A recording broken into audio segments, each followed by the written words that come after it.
"Your kids are a burden, they don't belong here." My dad yelled at family dinner. My sister smirked, "Don't forget to pay my rent by the end of the month." But when I walked out and cut them off completely, I got 43 missed calls. I had spent years believing that family meant sacrifice, that it was normal to give until you bled because in the end love was worth more than money, right? That was the lie I had been fed since childhood, the script I had followed blindly. But the day I finally said no, the day I refused to be their personal ATM, everything changed. My name is Nick Carter and I am the CEO of a successful IT firm. For over a decade I provided for my family without question. My parents, my sister Melanie, even my deadbeat brother Brian, I funded their lives. I paid their bills, covered their debts, fixed their mistakes. My mother had a new business every year: essential oils, homemade soaps, custom scarves. But the candle-making venture? That was the one I got dragged into the hardest. I designed the website, built an entire e-commerce platform, ran targeted ads. My mother was thrilled for a month. Then she got bored, just like she always did. "Maybe this just isn't my calling." She sighed dramatically over Thanksgiving dinner, barely acknowledging the hours I had poured into her latest failure. And my father? His favorite line: "Melanie works so hard as a nurse. You know how tough it is raising 2 kids alone. She needs help, Nikki. You can afford it."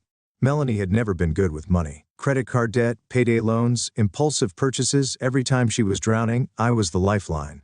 It was always an emergency, always a crisis. Then there was Brian, fired from his last 3 jobs, the most recent one for showing up drunk to a corporate meeting. He never got lectures, never got guilt tripped because he was going through a rough patch.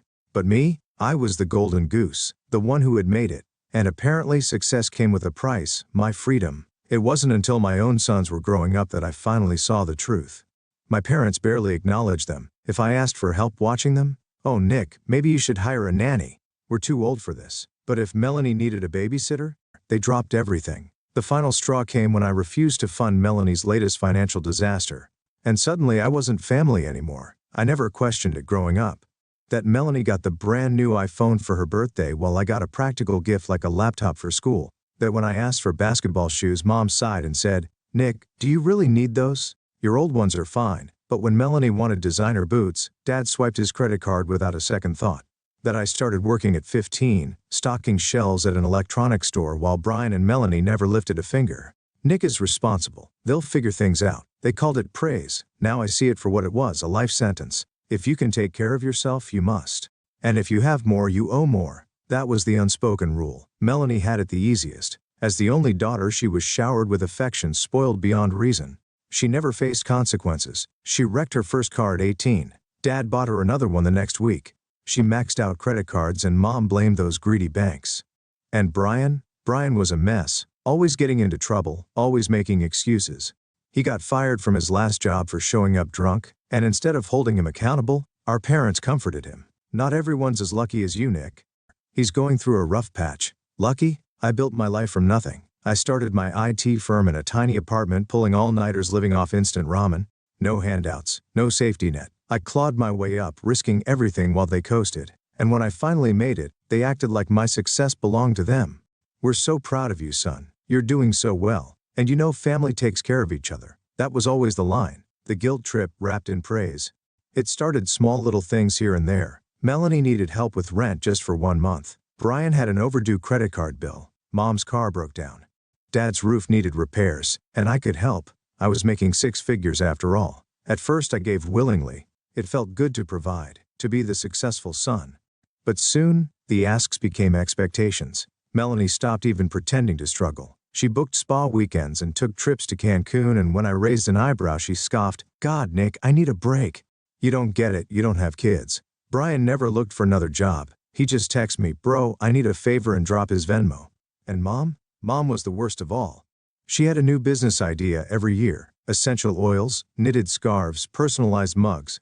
Each time I was dragged in to build the website, set up payments, run ads. Then came the candle disaster. Mom decided she wanted to start selling homemade candles. "It's going to be huge, Nick. People love handcrafted stuff." I should have known better.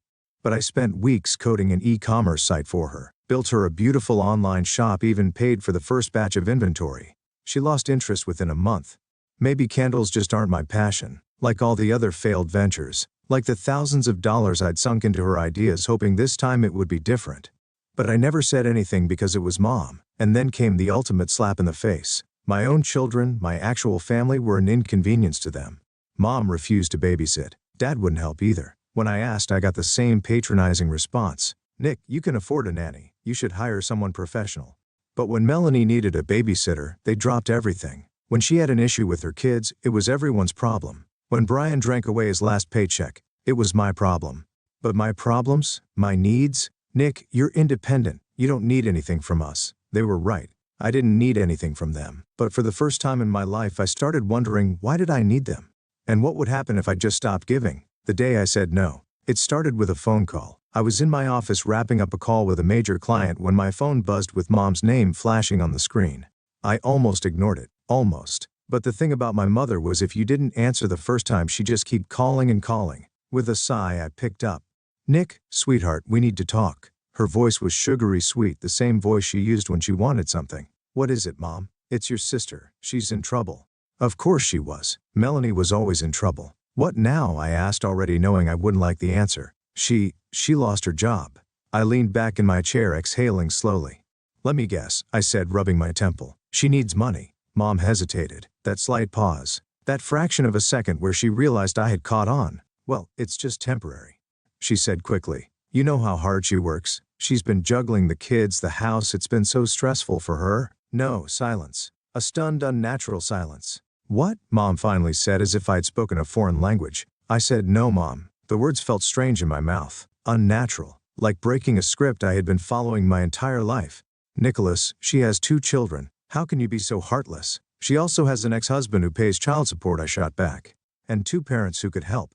Why is it always me? You know Brian can't afford. Then maybe Brian should get a job instead of getting drunk every weekend. A sharp inhale. Nicholas, this is your family, she said, her voice turning cold.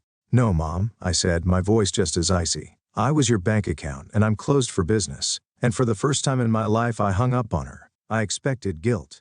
I expected doubt, but all I felt was relief. And then the storm came, the fallout. The next morning my phone was a battlefield. Missed calls, voicemails, furious texts. Dad, you are abandoning your family. Unbelievable. Mom, I can't believe how selfish you've become. Melanie, wow? Just wow, Nick. After everything I've done for you. Brian ironically was silent. Maybe because he knew this had been coming. And then the final message. Mom, your father's in the hospital. I hope you're happy. My stomach dropped. The hospital guilt trip. When I arrived, Melanie was already there, pacing outside Dad's room, her arms crossed tight. The moment she saw me, she scoffed.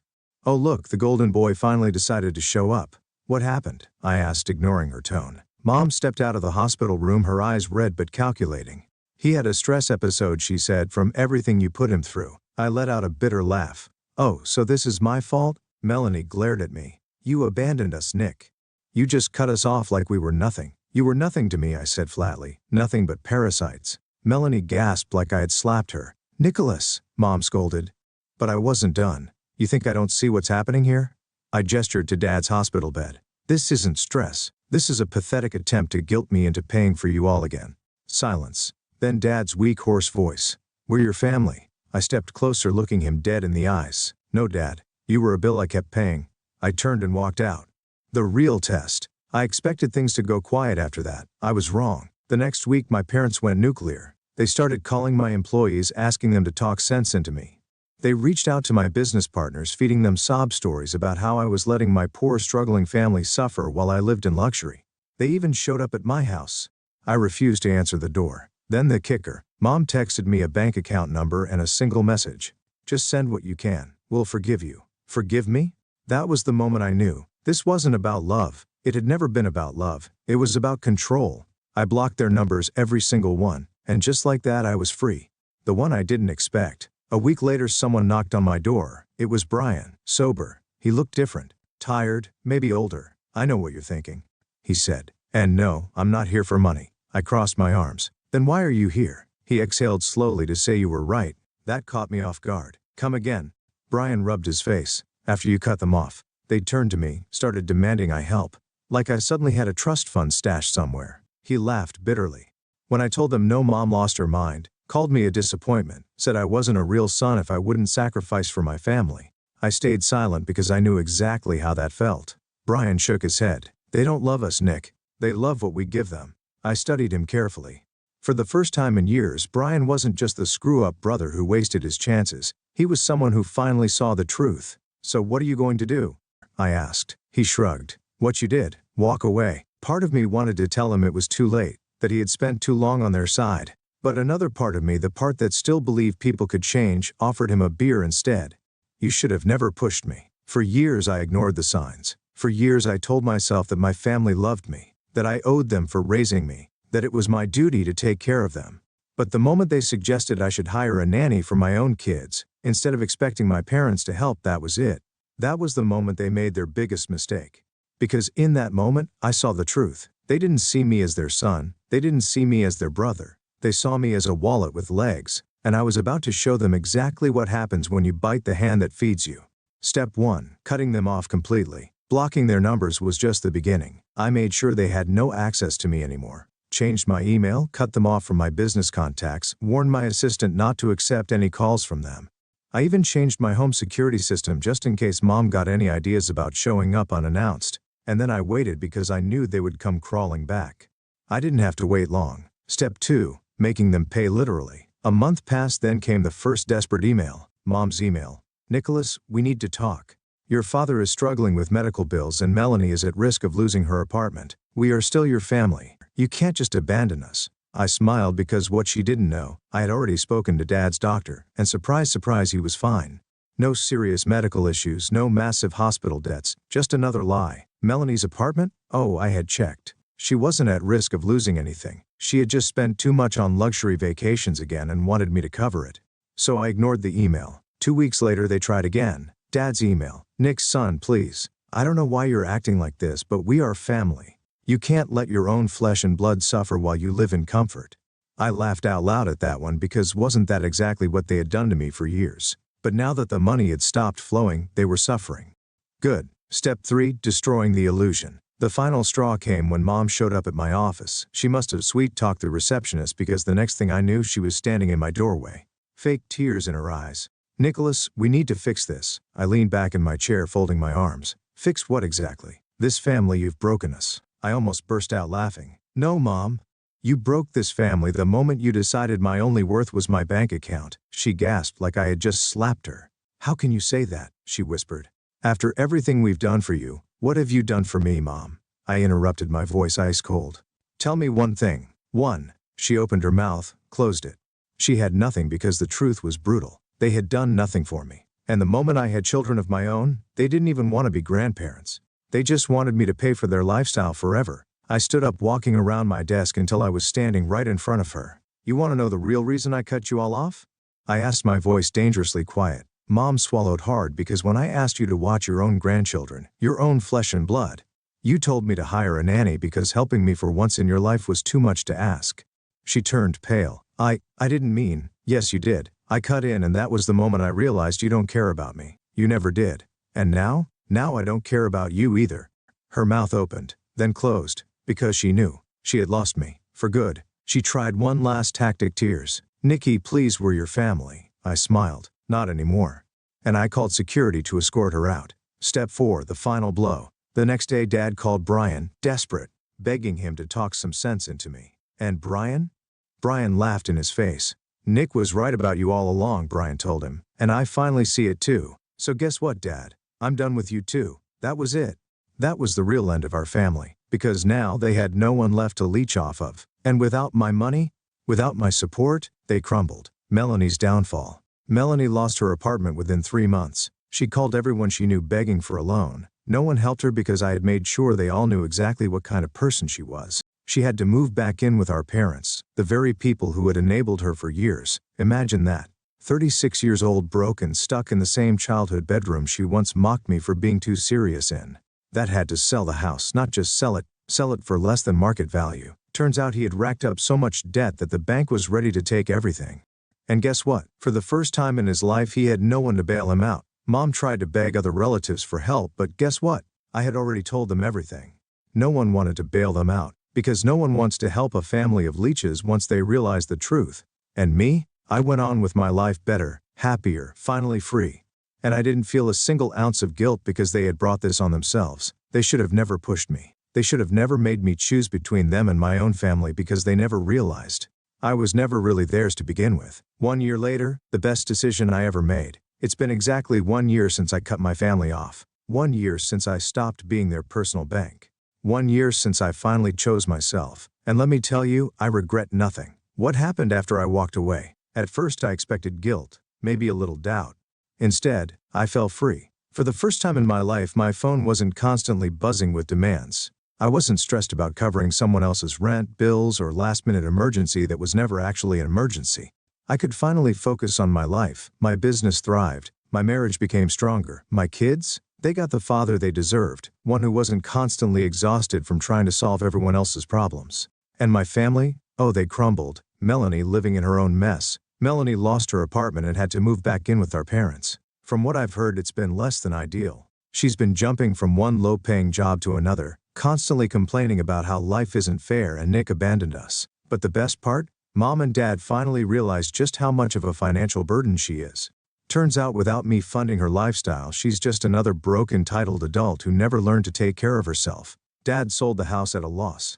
The bank was breathing down his neck with massive unpaid debts, and for the first time in his life he had to actually deal with the consequences of his actions. The man who once lectured me about family duty and responsibility is now renting a tiny apartment in a bad neighborhood, struggling to make ends meet. A few months ago, Mom tried one last time to guilt me back in. She sent me an email. "Mom, Nicholas, your father and I are getting older. We can't live like this forever. You need to understand that family is family, no matter what. Let's put the past behind us." I laughed out loud reading it. I didn't even bother responding, because the truth is, the past isn't the problem. They are going viral on Reddit. A few months ago I decided to share my story online. I was curious, was I the bad guy for cutting them off? Was I really as selfish as they claimed? So I posted my entire experience on Reddit. And the response? Explosive. Thousands of people commented. Tens of thousands upvoted it. People cheered me on. Some even shared their own stories about cutting off toxic families. It blew my mind. I had spent years believing I was the only one going through this, that I was somehow wrong for standing up for myself. But reading the comments? It confirmed everything. I wasn't wrong, I wasn't cruel, I wasn't selfish. I was just done being used. The final message. Last week I got one final email. It was from Melanie. "Melanie, I hope you're happy, Nick. Mom and Dad are struggling and I'm barely making ends meet. I lost everything because of you. But I know one day you'll realize your mistake.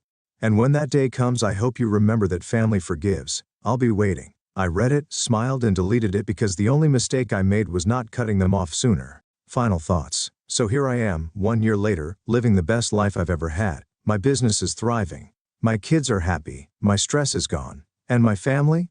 They're finally dealing with the consequences of their own actions. If I learned anything from this past year, it's this. Family isn't blood. Family is who treats you like family. And some people don't deserve a second chance.